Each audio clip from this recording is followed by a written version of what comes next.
திருக்குறள் அறத்துப்பால் துறவறவியல் அதிகாரம் 33. கொல்லாமை.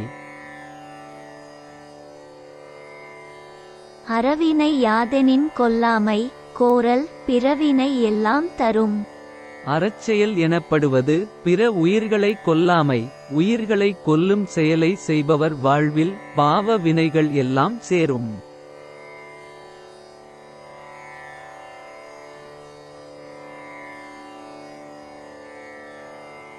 பகுத்துண்டு பல்லுயிர் ஓம்புதல் நூலோர் தொகுத்தவற்றுள் எல்லாம் தலை.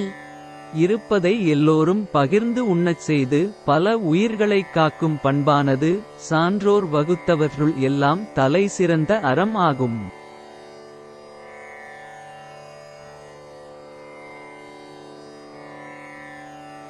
ஒன்றாக நல்லது கொல்லாமை மற்றதன் பின் சார பொய்யாமை நன்று. நல்ல அறங்கள் பலவற்றுள் கொல்லாமை என்பது இணையற்ற சிறப்புடையது. அதற்கு அடுத்து சிறந்தது பொய்யாமை எனும் அறம் ஆகும்.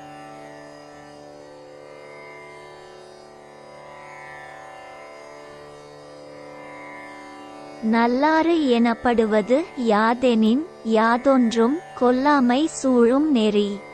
எந்த ஓர் உயிரையும் கொல்லுதல் கூடாது என்ற நெறியை காப்பதுவே நல்ல அறமாகப் போற்றப்படும்.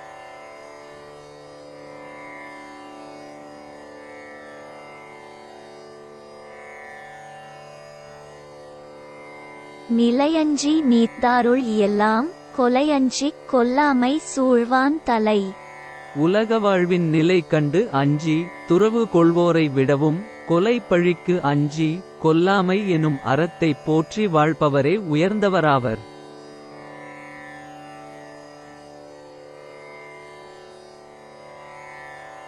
கொல்லாமை மேற்கொண்டு ஒழுகுவான் வாழ்நாள் மேல் செல்லாது உயிருண்ணும் கூற்று.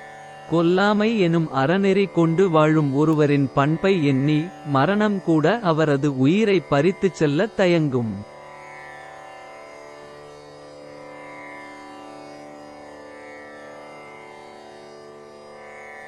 தன்னுயிர் நீப்பினும் செய்யற்க தான் பிறிது இன்னுயிர் நீக்கும் வினை.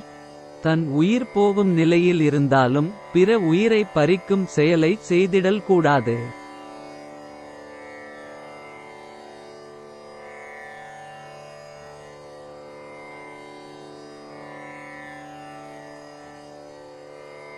நன்றாகும் ஆக்கம் பெரிதெனினும் சான்றோர்க்கு கொன்றாகும் ஆக்கம் கடை. கொலை செய்வதால் செல்வம் கிடைத்து நன்மையுண்டாகப் பெறுவதாக இருப்பினும் சான்றோர்க்கு கொலையால் வரும் அந்த நன்மை மிகவும் இழிவானதாகும்.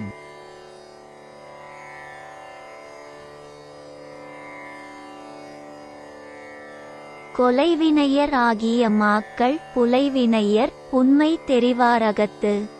கொலையை தொழிலாகச் செய்பவர்கள் அத்தொழிலின் கீழ்மையை அறிந்த சான்றோர்களிடத்தே இழிவான செயல்களைச் செய்பவராகக் கருதப்படுவர்.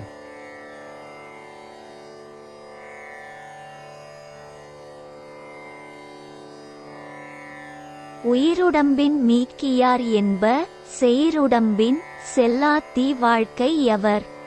நோய் மிகுத்த உடலோடு வறுமை பீடித்த தீய வாழ்வு வாழ்பவர்கள் முன்னர் கொலைகள் செய்து உயிர்கள் பலவும் உடல்களினின்று நீங்கச் செய்தவர்கள் என பெரியோர் கூறுவர்.